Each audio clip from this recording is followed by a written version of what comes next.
मक्का बहुत मुश्किलों से फतह करने के बाद अब पूरे अरब को यह पता चल गया था कि मोहम्मद ही अल्लाह के रसूल हैं, जिसके बाद बहुत तेजी से पूरे अरब से लोग इस्लाम की तरफ आने लगे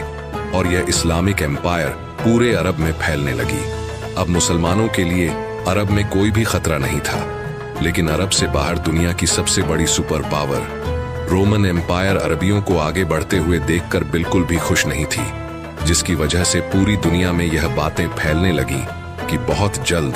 रोमन एम्पायर मुसलमानों पर हमला करने वाली है, ताकि वह अरबों को यूनाइट होने से रोक सके।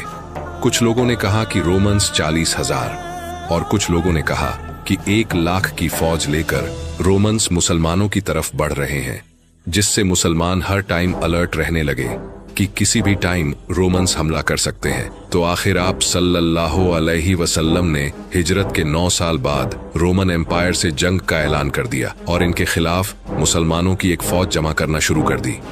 इससे पहले जब भी आप सल्लल्लाहु अलैहि वसल्लम किसी इलाके पर हमला करते, तो वह जंग से पहले किसी को भी यह नहीं बताते कि वह किस पर हमला कर रहे हैं। अब हालात इतने खतरनाक हो चुके थे कि आप सल्लल्लाहु अलैहि वसल्लम ने पहले से ही पूरे अरब को यह बता दिया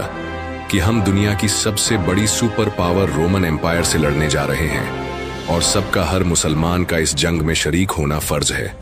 और जो मुसलमान भी इस जंग में शरीक नहीं होगा उसे मुनाफिक डिक्लेयर कर दिया जाएगा। रोमन एम्पायर इससे कुछ ही अरसा पहले पर्शियन एम्पायर को हराकर दुनिया की सबसे बड़ी सुपर पावर बन चुकी थी, जिसको चैलेंज करना इम्पॉसिबल हो गया था। और सबका यह ख्याल था कि अरबी जो अभी कुछ ही अरसा पहले यूनाइट हुए हैं, वह कभी भी रोमन एम्पायर से नहीं लड़ सकते। और मुनाफिक ने भी मुसलमानों को रोमन एम्पायर की ताकत से डराना शुरू कर दिया, जिसकी वजह से रसूल अल्लाह सल्लल्लाहु अलैहि वसल्लम की रोमन एम्पायर से जंग के ऐलान के बाद अरब में 2 फैक्शंस बने। एक जो अपना सब कुछ कुर्बान करके बगैर किसी खौफ के मदीना की तरफ जंग में शामिल होने के लिए रवाना हुए, और दूसरे वो जो इस इतने खतरनाक जंग से बचने के लिए बहाने बनाने लगे। आहिस्ता आहिस्ता पूरे अरब से लोगों ने इस फौज को ज्वाइन करना शुरू किया और आखिर इस फौज का नंबर 30,000 तक पहुंच गया और यह फौज अरब की सबसे बड़ी फौज बन गई। लेकिन इतने बड़े फौज को मैनेज करना भी कोई आसान काम नहीं था, क्योंकि यह जंग मुसलमानों को साल के सबसे गर्म टाइम में करनी थी, और वो भी अरब की गर्मी, जिस वक्त पूरे अरब में कैद फैल चुका था, जिसकी वजह से रसूल अल्लाह सल्लल्लाहु अलैहि वसल्लम ने सारे मुसलमानों से इस फौज के लिए फंड्स इकट्ठा करने की रिक्वेस्ट की, जिसके बाद हर मुसलमान अपनी ताकत के मुताबिक इस फौज के लिए फंड्स इकट्ठा करने लगा। रसूल अल्लाह सल्लल्लाहु अलैहि वसल्लम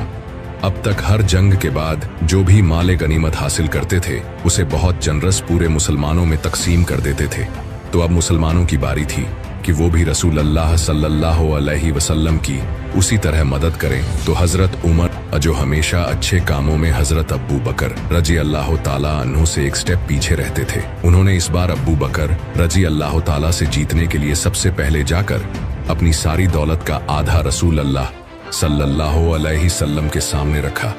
लेकिन कुछ ही देर बाद अब्बू बकर रजी अल्लाह ताला अन्हु अपनी सारी दौलत और अपने घर का सारा सामान लेकर रसूल अल्लाह सल्लल्लाहु अलैहि वसल्लम के पास आए और एक बार फिर हजरत उमर रज अल्लाह ताला अन से आगे निकल गए, जिसके बाद हजरत उस्मान रजी अल्लाह ताला अन्हु, जो उस वक्त मदीना के बाजार की सबसे मालदार शख्सियत थी, उन्होंने 900 ऊंट, 100 घोड़े और 1000 दिनार डोनेट किए, और हजरत अब्दुल रहमान बिन औफ ने भी बहुत सारे ऊंट, घोड़े और माल डोनेट किया। यह तो वो सहाबी थे जिनके पास अपना बिजनेस और काफी दौलत थी, लेकिन वो सहाबी जो बिल्कुल गरीब थे, उन्होंने भी इस फौज के लिए डोनेशंस की, जिनमें से एक ने सारी रात मेहनत करके चंद खजूर कमाए और वह थोड़े से खजूर भी इस फौज के लिए डोनेट करे। इतने सारे डोनेशंस के बाद भी 300 के इस फौज को मैनेज करना बहुत मुश्किल था, क्योंकि जैसे ही यह फौज मदीना से रवाना हुई, हर 18 सहाबा के लिए सिर्फ एक ऊंट था, और तब्बू मदीना से 700 किलोमीटर दूर था, और वहां पहुंचने के लिए एटलीस्ट 15 दिन का सफर करना था। तो 18 सहाबा एक ही ऊंट को बारी बारी राइड करने लगे, जो बहुत मुश्किल काम था ही। लेकिन कुछ ही दिनों बाद रास्ते में मुसलमानों के पास खाने पीने का सा भी खत्म हो गया, जिसकी वजह से मुसलमानों को मजबूरन इन ऊंटों को भी ज़िबाह करना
और दुश्मन 3000, और खंदक में मुसलमान 3000 और दुश्मन 10,000। और कुछ लोग ऐसे भी हैं जो कहते हैं कि कभी किसी फौज ने मुसलमानों पर हमला किया ही नहीं था, ये बस अफवाहें थी जो भी था। इस वाकये के बाद पूरे अरब में ये बात फैल गई कि मुसलमान फौज लेकर रोमन एम्पायर के बॉर्डर तक गई और उन्हें जंग की दावत भी दी। लेकिन रोमन एम्पायर, दुनिया की सबसे बड़ी सुपर पावर, मुसलमानों से डर के जंग से भाग गई। अब तक पूरी दुनिया मुसलमानों को बस एक छोटी सी फोर्स समझते थे,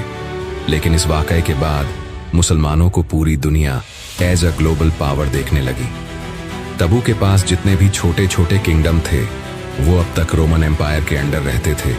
लेकिन मुसलमानों की इस ताकत को देखने के बाद उन्होंने रोमन एम्पायर को छोड़कर आप सल्लल्लाहु अलैहि वसल्लम के सामने सरेंडर कर दिया और जजिया देने का भी वादा किया। और जो स्टेट्स अब तक रोमन एम्पायर के गुलाम थे, अब वो मुसलमानों के वैसल स्टेट्स बन गए। और अब पहली दफा मुसलमानों की इस सल्तनत के बॉर्डर डायरेक्ट दो बड़े सुपर पावर्स रोमन और पर्शियन एम्पायर से टकरा गए और पूरी दुनिया मुसलमानों को एक सुपर पावर की तरह देखने लगी।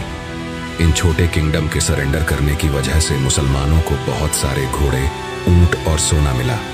और आखिर 20 दिन तब्बू में स्टे करने के बाद आप सल्लल्लाहु अलैहि वसल्लम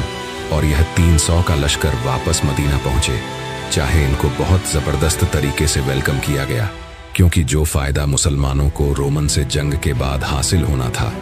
वो बगैर किसी जंग के मुसलमानों को मिल गया। और मुसलमानों के दरमियान जो ट्रेटर्स, मुनाफिकन थे, वह भी सारे मुसलमानों के सामने आ गए। मदीना पहुंचने के बाद बाकी सारे अरब कबीले भी इस्लाम कबूल करके इस एम्पायर में शामिल हो गए और पूरा अरब बुत परस्ती, आइडलेट्री को छोड़कर एक ही अल्लाह की तरफ आने लगा। लेकिन उसके साथ ही रसूल अल्लाह सल्लल्लाहु अलैहि वसल्लम का इस दुनिया में मिशन कंप्लीट हो गया, क्योंकि यह जंग तबूक रसूल अल्लाह सल्लल्लाहु अलैहि वसल्लम की जिंदगी की आखिरी जंग है, क्योंकि इसके कुछ ही साल बाद आप सल्लल्लाहु अलैहि वसल्लम की जिंदगी का आखिरी दिन है।